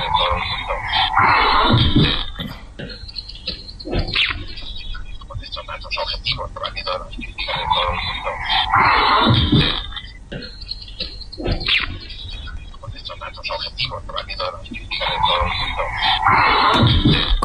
Con estos datos objetivos se entiende bastante claro. Y luego ese ruido tremendo como de alarido, ¿verdad? Que pone los pelos de punta, Miguel. Bueno, a mí esta psicofonía me tiene muy confundido, ¿no? Porque es demasiado larga. Yo creo que hay, y Juan lo podrá decir mejor que yo, no hay demasiadas psicofonías tan largas. Y además con una frase que parece tener cierto sentido, es decir, tampoco son palabras deslavazadas, sino que es algo que tiene cierto sentido y que además podría tener alguna relación con lo que estábamos haciendo allí en ese momento, ¿no? ¿La vais a analizar más? Sí, por supuesto que vamos a continuar analizando todas las voces. Y déjame que te pregunte, el tono, la textura de la voz es diferente, ¿verdad? A otras psicofonías. Es totalmente diferente. Aparte, yo la tengo analizada en el carácter de la voz, como una típica voz radiofónica, pero es que aparte no había una pregunta realizada, no teníamos una pregunta que habíamos dictado, ¿no? A mí, ¿sabes a las que me recuerda? Las que poníamos en el especial de psicofonías de Marcelo Bassi. Esas voces que salían de una radio que incluso llegaba a salir sin... Suena muy a transcomunicación, a voz directa de radio, ¿no? Ya te digo que a mí esta frase me tiene tremendamente confundido. Pregunta, por hacer un poco de abogado del diablo, ¿hay alguna posibilidad de que se colara algún tipo de onda, emisión radiofónica? Una onda hertziana. Espacio en blanco que de repente entrara por ahí en los aparatos que teníais. Pues aunque llevábamos receptores de radiofrecuencias, para nada, porque aparte de que estaban apagados, todos los aparatos que se utilizan pues tienen una serie de aislamientos para evitar que todas estas ondas de radio se cuelen. Ya, seguiremos con la pista esa, a ver si sacas toda la secuencia de la voz. Más, hay una cuarta. Nos quedan 3. Quedaría una cuarta que la conseguimos no en el Salón Carlos V, sino en el Salón Juan de Austria. Había 3 salones: el Salón de los Cuadros, el Salón Carlos V, epicentro de la fenomenología paranormal que nos llevó hasta allí, Salón Juan de Austria, Jeromín, como era llamado de pequeño, el hijo de Carlos V. Yo entiendo algo como viene a decir habitación sola, pero no queda claro. Si quieres la escuchamos. Vale.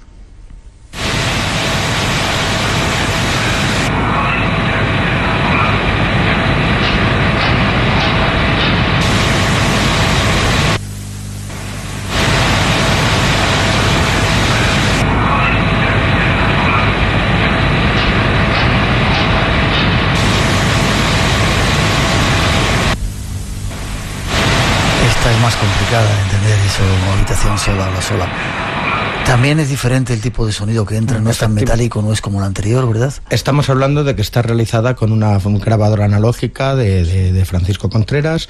Es una voz masculina, una voz tranquila, que parece que está hablando con alguien, y encima esos 4 golpes que se escuchan yo creo que son pasos.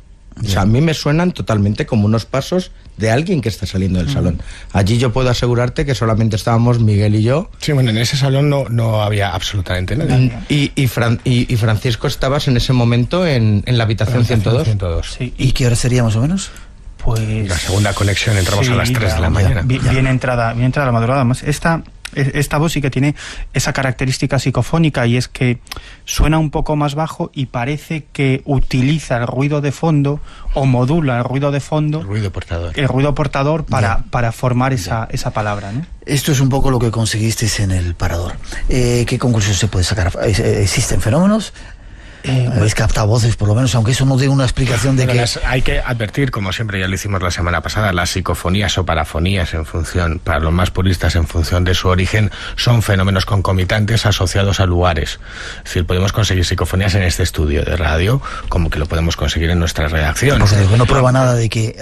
Para los equipos de investigación, sobre todo aquellos con un marcado carácter espiritista trascendente, vamos a llamarlo así, está claro que las psicofonías son una buena pista para ellos, para saber si hay alguna clase de relación. Vale.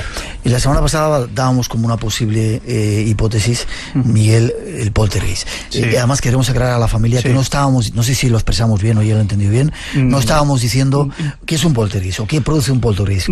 Bueno, vamos a ver, hay varias hipótesis, ¿no? Una de las hipótesis es la impregnación, ¿no? Es decir, que hubiese ocurrido en ese lugar algún tipo de hecho, normalmente un suceso luctuoso, y que de algún modo ese sufrimiento quedara en el éter, atrapado o contenido, y que mediante aparatos electrónicos pudiera captarse ese sufrimiento, que son las voces, o que diera lugar a una serie de fenómenos poltergeist, movimiento de objetos, etcétera, ¿no?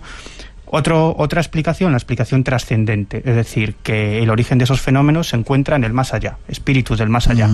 Y otra explicación, que es la que defienden muchísimos parapsicólogos investigadores y científicos es que, y además basado en datos reales y en toda una serie de estudios, que ese tipo de fenómenos poltergeist, podrían estar producidos por algunas personas, es decir, personas que se encuentran en un momento de cambios hormonales y que eso puede generar este tipo de fenómenos. Por ejemplo, niños.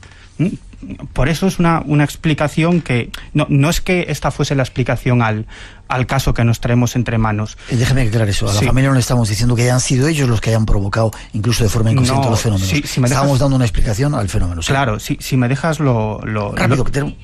me dejas lo explico. Es decir, determinadas personas que están sufriendo ciertos cambios hormonales, sobre todo hay muchos casos relacionados con niños, con preadolescentes, niños que van a entrar en la adolescencia y no se sabe por qué alguno de estos jóvenes provocan esos fenómenos. No quiere decir que ese chico o chica tenga ningún problema, para nada, todo lo contrario. Significa que son chicos, que son jóvenes con cierta sensibilidad, ciertas capacidades, que cuando se producen esos cambios hormonales quizás generan algún tipo de emanación mental, por decirlo de alguna manera, y generan ese tipo de fenómenos. Vale. Repito, no quiere decir que ese joven, ese niño, tenga ningún tipo de problema. Todo lo contrario. Posee una sensibilidad especial y unas capacidades especiales. Vale, más o menos ha quedado explicado. ¿Nos vamos a otros dos lugares rápido? Sí, antes de ir al Museo Al-Yusuf, pasamos por un cementerio único, el cementerio alemán de Quacos de Yuste. Está a 500 metros de la localidad de Quacos de Yuste y a 300 del monasterio donde finalmente falleció Carlos V. Ahí hay un campo santo con 26 soldados caídos de la Primera Guerra Mundial y 154 soldados caídos en la Segunda Guerra Mundial. Pudimos localizar que un abogado alemán compró ese terreno y quién sabe si por la proximidad con el lugar donde falleció el emperador Carlos alemán, bueno, pues decidió reunir a todos los caídos en barco, avión y tierra de esas dos guerras mundiales en ese lugar. Y ahí hicimos diferentes pruebas psicofónicas con preguntas y conseguimos algo muy curioso. A una pregunta, ¿hay alguien más que está con nosotros? Conseguimos esta respuesta, Miguel. Vamos a escucharlo.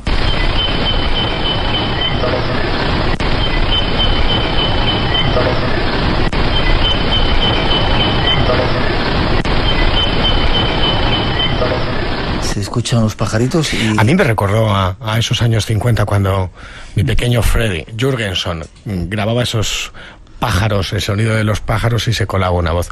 Yo escucho tal vez. Bueno, está un poquito difícil de discernir. Lo dejaría ahí. Lo dejaría ahí. Nos vamos al Yusuf. ¿Qué pasaba después? Nos vamos a Yusuf otra vez. Seguimos buscando más historias que te traeremos por Coria, por Torrejoncillo, por Plasencia, por Pargaranta la Hoya y por otros muchos pueblos fascinantes de nuestra geografía, marcados por la magia y por el misterio y lo sobrenatural, y llegamos al Museo Al-Yusuf. Allí llegamos cerca de las 5:30 de la tarde. Desde las 10:30 de la noche estábamos trabajando haciendo pruebas psicofónicas. Y quizá lo que se encuentra, Juan, te encuentras una extraña anomalía detectada por los aparatos, ¿no? Efectivamente, con uno de los aparatos, que es un cell sensor, detector de campos electrostáticos, pues me encontré que en todo el perímetro de la casa y en su interior, a partir de una altura de unos 2 metros, pues teníamos unas alteraciones pues realmente importantes. Estamos hablando de alteraciones que podrían ser perjudiciales para la salud. ¿Y eso qué puede significar? Bueno, pues puede ser debido a varias causas, ¿no? Una de ellas, por supuesto, las instalaciones eléctricas que tenga el propio museo. Pero nos encontramos con que había solamente una caja de 3.500 vatios, para que nos entendamos todo lo que entraba de electricidad, y toda la planta superior, que pertenece al mismo dueño, a Ángel, estaba sin ningún tipo de electricidad. O sea, toda la planta superior no tenía nada de electricidad. Lo que sí es verdad es que había 3 cajas y lo que es conexiones de telefonía, pues que van conectando con las distintas casas, van derivando a las distintas viviendas y los distintos lugares. Una vez fuera con este aparato, justamente en la acera de enfrente de esta casa, nos encontramos que el aparato no pita, está totalmente neutral. Una vez que te vas acercando a la casa, ya empieza a pitar de una forma pues realmente violenta. Algo hay en ese museo, ¿no? Nos quedan 30 segundos para escuchar quizás esa psicofonía que conseguiste en el museo, Miguel. Bueno, No la conseguimos nosotros, nos la facilitó Ángel e Isabel. Es una psicofonía que logró Chicho Ibáñez Serrador durante la grabación de un programa documental que la comentábamos la semana pasada y decía ahora. Vamos a escucharla.